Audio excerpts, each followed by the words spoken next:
In a world that feels so fragmented and, frankly, a little uncertain, a recent apostolic letter asks us to draw some new maps. But not maps of land, maps of hope. It's really challenging us to rethink the entire purpose of education. So let's dive in and explore the path it lays out. And this is the big question, isn't it? The one we're all wrestling with. Is education just about getting a job, or is it something much, much deeper? Especially right now with AI just exploding and our societies feeling more divided than ever. This letter suggests we need a new answer, or maybe a very, very old one. So here's our game plan for today. First, we're going to tackle why this call is so urgent right this second. Then, we'll look at a 60-year-old document that's going to act as our compass. After that, we'll explore this amazing idea of educating the whole person, see how it fits into a long tradition, and finally, figure out what it all means for our future with technology. Okay, first up, why new maps and why now? The letter makes it super clear. This is not some quiet, philosophical debate for a rainy afternoon. No, this is a response to a critical, urgent moment in our shared history. The document frames this whole thing as a direct response to the rapid change and disorienting uncertainties that I think we all feel. So this isn't just theory, it's a real call to action, and it's timed specifically to the 60th anniversary of a major declaration on education. And look, these uncertainties aren't vague feelings. The letter points to very specific global crises, what it calls dramatic educational emergencies. We're talking about wars, mass migration, staggering inequalities, poverty, social insecurity, and maybe most importantly, a fundamental crisis in how we even relate to each other. Yeah, this is the stormy weather that demands a new map. So, if the situation is so new and challenging, where do we even start to look for a guide?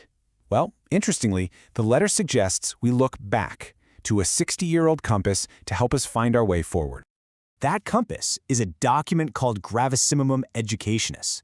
Now that's a mouthful, but it's a landmark declaration from the Second Vatican Council way back in 1965, and it basically translates to the extreme importance of education. This is the bedrock, the foundation that this new letter is building on. But here's what's so cool about how the source talks about this old document. It's not seen as some dusty relic or a rigid rulebook.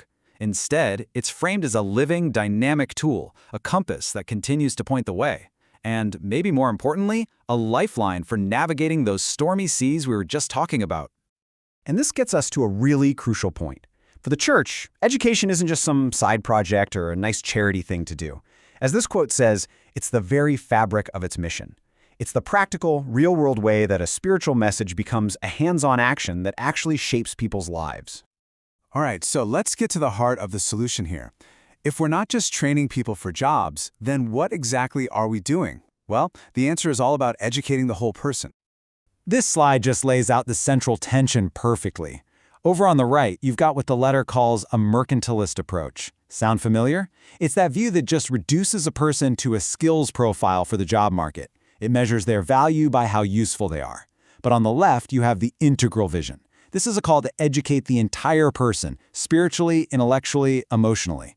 In this view, a person is a unique story, not some predictable algorithm, and their value is measured in dignity and service. This whole idea is just so beautifully captured in this quote from St. John Henry Newman, cor ad cor locitor, which means heart speaks to heart. This gets right to the core of what an integral education is all about. It's not just about downloading data from a teacher's brain into a student's brain. It's about relationship. It's about empathy. It's about a human connection that goes way beyond just information. Now, you might be thinking this philosophy sounds super modern, right? But the letter is really clear that this is part of a long, living, breathing tradition. It's not some new invention. It's more like a rediscovery. I mean, you can trace this tradition all the way back through the centuries. It starts with the simple, profound wisdom of the Desert Fathers.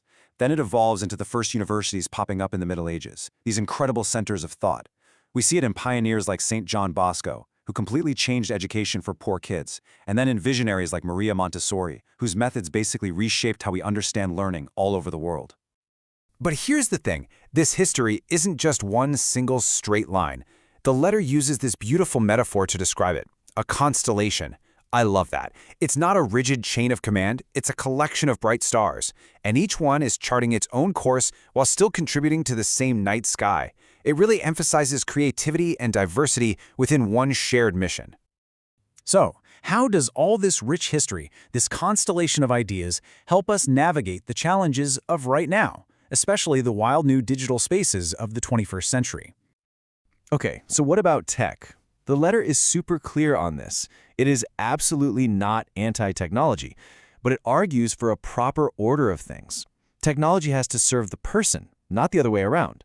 The whole point should be to use these incredible tools to make our human relationships richer and our communities stronger, not to isolate us or boil everything down to soulless efficiency. And this quote, wow, it just says it all, doesn't it? You can program an AI to teach calculus, sure, but you can't program it to inspire a love of poetry. The most important parts of education, the things that make us truly deeply human, are precisely the things technology can never, ever replicate. Which brings us full circle, right back to where we started. The urgent task, the big mandate for our time, is to take all these principles, this compass, this integral vision, and to start drawing new maps of hope for ourselves and for all the generations that are going to come after us. And in the end, maybe the most profound takeaway is also the simplest one. The letter reminds us that education, and really life itself, is not a solo mission. It's a team sport. Truth isn't something one person just finds alone in a room. It's something we discover together, sought in community. A powerful thought to leave you with. Thanks so much for joining me for this explainer.